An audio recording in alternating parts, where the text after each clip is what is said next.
Bonjour et bienvenue dans le journal des Sanghas, l'émission que vous propose Buddha Channel en complément de son site internet www.buddhachannel.tv.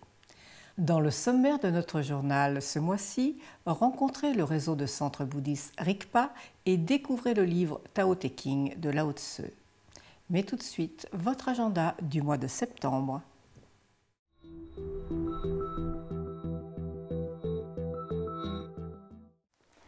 Denchen Shaoling organise différents événements, une retraite et des mixang. Une retraite de pleine conscience dans la nature du 12 au 18 septembre. Au programme méditation, balade et nuit à la belle étoile. Pour réveiller vos sens et vos instincts naturels, oubliés depuis longtemps. Mais également deux mixang niveau 1 et 2. Le mixang niveau 1 est intitulé Ouvrir le bon œil et aura lieu du 18 au 23 septembre. Le mixang niveau 2 se déroulera du 23 au 27 septembre et aura pour thème prise de contact et découverte. En septembre, vous pourrez également décider d'être heureux avec les Rablings. Durant le week-end du 26 au 27 septembre, vous découvrirez comment la méditation donne accès à la paix intérieure, à l'appréciation de l'instant présent et à la liberté naturelle de l'esprit. Ce même les Rablings vous propose 4 retraites en ce mois de septembre. Cœur éveillé, niveau 4 de l'apprentissage Shambhala, les 12 et 13 septembre. Mindfulness dans la nature, du 12 au 17 septembre. Atelier de la photographie contemplative niveau 1, du 18 au 23 septembre. Atelier de la photographie contemplative niveau 2, du 23 au 27 septembre 2015. Et pour finir, les news de la falaise verte. Alors que les Kyudo du jeudi reprennent le jeudi 10 septembre à 19h30, au dojo de l'esprit, les zazen du mardi reprennent dès le mardi 15 septembre. Dès le 4 septembre, reprise des zazen bimensuels à Marseille. Le premier aura lieu sur le Vieux-Port, au dojo Lokai, dans le 1er arrondissement. À Paris, le premier zazen mensuel de septembre aura lieu le dimanche 13 septembre dans le superbe dojo, dans la cour. Lyon débutera aussi ses zazen le dimanche 13 septembre, également de manière mensuelle. Ces zazen se dérouleront dans le lieu habituel du Vieux-Lyon, au dojo Okinawa Shaolin, dans le 5e arrondissement. Enfin, et toujours avec la falaise verte, les séchines d'automne auront lieu du jeudi 17 au dimanche 20 septembre.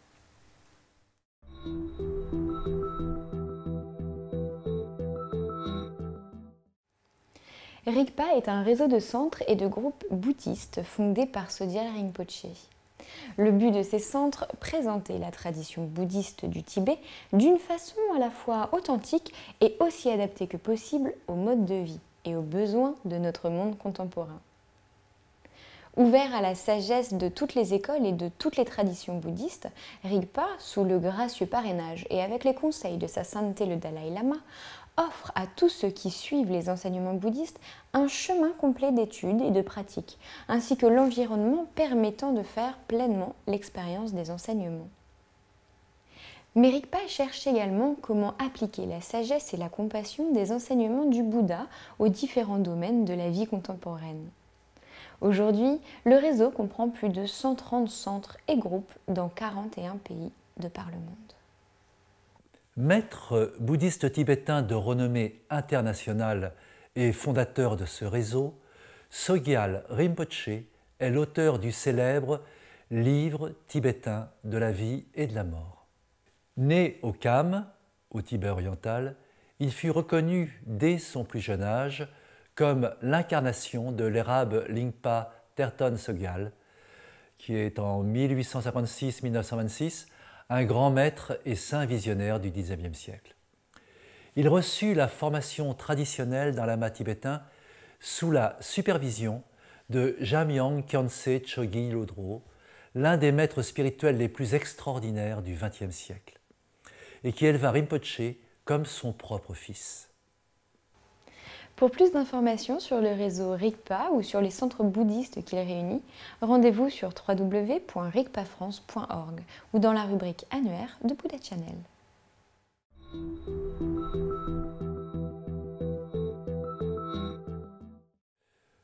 Le palais du Potala à Lhasa. Potala ou Potalaka est un mot sanskrit traduit en mandarin par Putuo. Potala représente la montagne mythique, la fameuse terre pure et la résidence du bodhisattva Avalokiteshvara. Or, le Dalai Lama est considéré comme une manifestation d'Avalokiteshvara. Aussi, son ancien palais d'hiver à Lhasa est connu comme le palais du Potala, le palais de la terre pure. Le palais du Potala est un dzong, c'est-à-dire un palais-forteresse du XVIIe siècle. Et il dresse son imposante silhouette, très imposante silhouette, sur ce qu'on appelle la colline rouge. Jusqu'au XIXe siècle, cette haute bâtisse de 13 étages entrait dans les bâtiments les plus hauts du monde. Deux édifices internes le constituent. D'une part, le palais blanc, où réside le Dalai Lama, et de l'autre, le palais rouge. Alors pourquoi ces deux couleurs? Une partie blanche pour le pouvoir spirituel et une partie rouge pour le pouvoir politique. Les deux couleurs rassemblées soulignent l'union dans un même lieu du pouvoir politique temporel et du pouvoir spirituel. Cet énorme monument s'est construit par la détermination d'un seul homme qui a créé un changement radical de politique en créant ce qu'on peut appeler la théocratie tibétaine. Cet homme fort, du nom de Lobsang Gyatso, va changer le Tibet en tant que 5e Dalai Lama. Il va imaginer et faire construire cette impressionnante forteresse pour intimider les tribus alentours, toujours prêtes à envahir le Tibet, qui n'a jamais eu et n'aura jamais d'armée. C'est aussi une manière de prendre un pouvoir temporel que les autres Dalai Lama n'avaient pas. On l'appellera d'ailleurs le Grand Cinquième. Il est intéressant d'observer qu'au même moment, alors que Louis XIV impose l'apogée de la construction, on va dire, séculaire, d'un absolutisme de droit divin, eh bien le 5e Dalai Lama fait un peu l'inverse. Il va créer l'administration unifiée sous son pouvoir, d'une part spirituel et d'autre part politique. Comment le Tibet a-t-il basculé dans une théocratie? Un peu d'histoire dans ces temps troublés du XVIIe siècle. À ses débuts, Lobsang Gyatso, le 5e Dalai Lama, n'est pas le chef politique du Tibet, mais le supérieur du monastère Gelugpa de Drepung. Drepung, situé à 5 km de Lhasa, est le plus grand des monastères tibétains et à son apogée, il deviendra le plus grand monastère au monde. En 1640, le Khan mongol Gushi Khan envahit le Tibet, détrône le roi Tsang et au lieu de prendre le pouvoir, comme il suit les enseignements Gelugpa, il préfère placer le 5e Dalai Lama comme chef temporel du Tibet en 1642. C'est le début de la seconde période théocratique du Tibet qui durera 3 siècles. Le 5e Dalai Lama est donc le premier des Dalai Lama à exercer un pouvoir temporel. Il imagine un palais immense qui regroupe les différentes institutions sous son autorité. Le palais du Potala est une manière de structurer l'administration tibétaine et de la relier au pouvoir spirituel. Cette théocratie est marquée par la suprématie absolue du clergé bouddhiste et la subordination des laïcs à ce dernier. Parmi les Dalai Lama, seuls les 5e et 13e ont exercé un pouvoir absolu.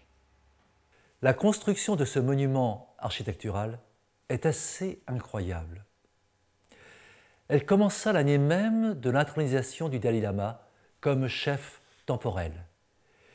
Et il faudra près de 43 ans pour la terminer. Le Potala devint le centre gouvernemental du Tibet. Tous les départements ministériels ainsi que le collège de Namgyal, le prolongement donc du monastère de Drepung, furent transférés au Potala en 1649. Vers la fin de sa vie, le 5e Dalai Lama va se retirer de la vie publique. Mais les hordes et tribus autour du Tibet restent menaçantes. Aussi, en confiant le pouvoir, on va dire, au régent Sangye Gyatso, il va demander de ne pas annoncer sa mort tant que le palais ne sera pas terminé. Il avait peur que les tribus alentours en profitent pour envahir le Tibet. En 1682, à l'âge de 65 ans, il meurt avant la fin de la construction. Sangye Gyatso va garder le secret de sa mort pendant plus de 12 ans jusqu'à la fin des travaux.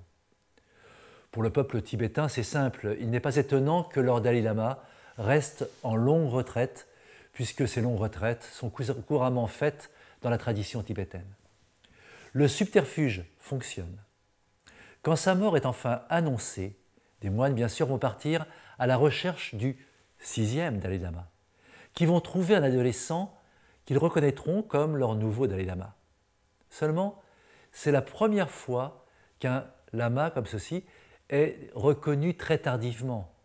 Et cet adolescent avait eu le temps d'être très sensible aux jolies tibétaines.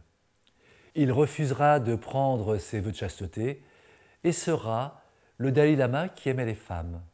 Mais ça, c'est une autre histoire que je vous raconterai une autre fois. Mais revenons au palais du Potala. Après la fuite du 14e Dalai Lama face aux troupes chinoises, le palais devient un musée de la République populaire de Chine. Il bénéficie d'une protection au titre de patrimoine national d'État chinois depuis 1961 et est inscrit sur la liste du patrimoine mondial de l'UNESCO depuis 1994. De nos jours, le Potala a été totalement vidé de ses 100 000 livres et documents historiques. L'or et les joyaux entreposés dans un magasin auraient été transférés à l'administration du Trésor public à Shanghai et Gansu. Selon l'administration chinoise, les inestimables livres et trésors artistiques accumulés au cours des siècles au Potala ont été préservés.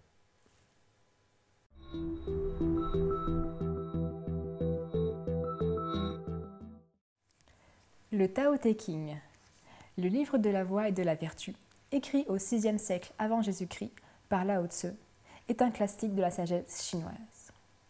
Dans ce guide intemporel et indispensable à l'art de vivre de 81 courts chapitres, Lao Tse nous transmet l'essence de la sagesse chinoise, l'équilibre entre les pôles de l'univers, le yin et le yang, le féminin et le masculin. Sa figure centrale, le maître, vit en harmonie avec le Tao, l'essence de l'univers. En s'y abandonnant, comme l'enseigne le maître, il est possible de ressentir l'accomplissement. C'est en effet en se dépouillant du jugement et du désir que l'on découvre en soi les vérités universelles. Quand rien ne vous manque, vous trouvez la paix. Si vous lâchez prise sur ce que vous aimez, votre amour devient réellement présent. De cet ouvrage fondateur du taoïsme, Stephen Mitchell nous offre une nouvelle traduction, radicalement moderne, accessible et poétique, qui s'est imposée comme une référence. Pour commander ce livre, rendez-vous dans la rubrique livres de la boutique de Buddha Channel.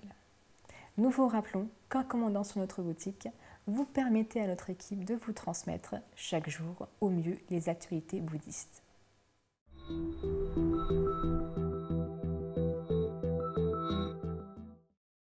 Le journal des Sanghas touche à sa fin. Rendez-vous le mois prochain pour vos actualités du mois d'octobre.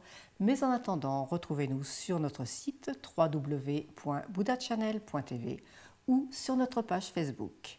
En attendant, je vous souhaite une très belle journée à tous.